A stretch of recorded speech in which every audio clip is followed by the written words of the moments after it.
Vamos voltar a falar da guerra. Louri, a Putin hoje teve com o Erdogan da Turquia, né? Eles se encontraram no Cazaquistão. O russo sugeriu aí a criação de um centro de abastecimento. A Elo falou sobre isso no link dentro do território, né? O que Putin quer com isso, né? Trazer dinheiro, né, para o bolso, para os cofres, porque o embargo está pesando. Conta pra gente o que está por trás dessa manobra. Também, esse é um aspecto, quer dizer, ele não está podendo vender o gás dele para a Europa e ele gostaria de fazer isso através da Turquia. E esse aspecto ainda do dinheiro fica claro também porque ele também, mais uma vez, ofereceu ativar o Nord Stream 2. Né? Houve explosões ainda não bem esclarecidas no Nord Stream 1, dutos que vão para a Dinamarca e para a Suécia. Esses dois países acusaram a Rússia de provocar as explosões, mas isso não ficou provado. A Rússia diz que houve terrorismo internacional, mas não assumiu essas explosões. O Nord Stream 2, concluído em setembro, era para ter sido inaugurado em dezembro, mas por causa e ele vai direto para a Alemanha, por causa da concentração de tropas ao redor da Ucrânia, a Alemanha não colocou em operação o Nord Stream 2. Então ele ofereceu ativar o Nord Stream 2, que na visão dele, na visão estratégica dele, era uma das grandes garantias de que a Europa não reagiria a uma invasão da Ucrânia, ao contrário de tudo o que aconteceu.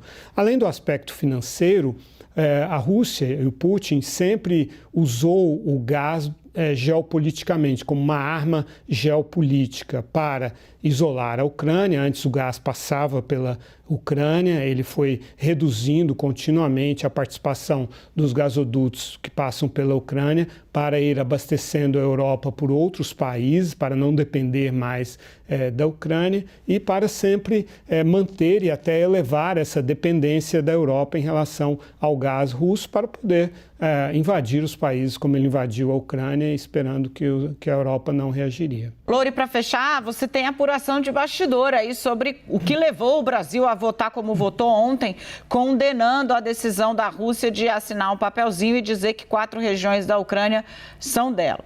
Porque no dia 30 de setembro, o Brasil se absteve na votação do Conselho de Segurança, que era sobre a anexação, era o mesmo tema, né? E aí ontem o Brasil votou condenando na Assembleia Geral da ONU essa anexação. E as razões são as seguintes. Em primeiro lugar, no Conselho de Segurança, a resolução foi apresentada pela Albânia com o apoio da Europa para ser votada no dia seguinte. Então o Brasil reclamou que não dava tempo, a Índia também reclamou que não dava tempo de consultar as capitais e de ler detidamente o documento.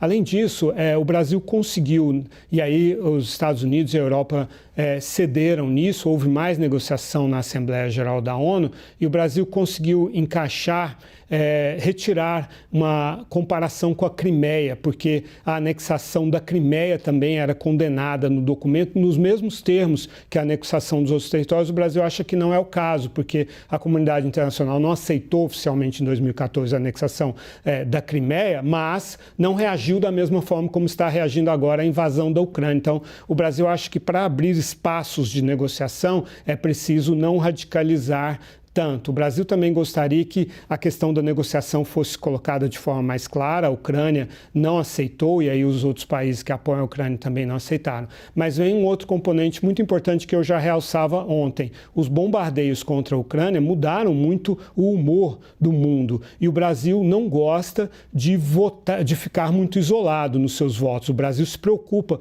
com como outros países estão votando. O Brasil percebeu que ia haver uma votação muito maciça contra a Rússia e, nesses casos, o Brasil é cauteloso, não quer ser visto votando muito isolado ou com muitas ditaduras e tal. Uma outra coisa interessante sobre o Conselho de Segurança, o Brasil não gosta de votar sozinho junto com a China, não gosta de aparecer isolado só com a China. Então, nesse sentido, a Índia é um termômetro muito importante para o Brasil no Conselho de Segurança. A Índia também se absteve, o Gabão também, no dia 30, então isso deu uma certa tranquilidade. É claro que existem muitas pressões de Brasil Brasília, de outros do Palácio do Planalto, né, no interesse de ficar mais favorável à Rússia, mas há uma resistência do Itamaraty a fazer isso. O Itamaraty considera que a tradição brasileira é de ir contra a violação da soberania da Ucrânia. É claro que existe, então, esse embate interno no governo brasileiro, mas as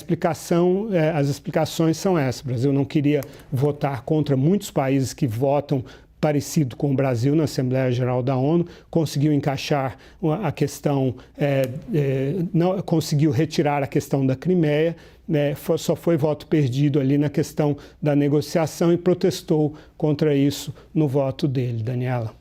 Grande, Loure, obrigada pelas informações.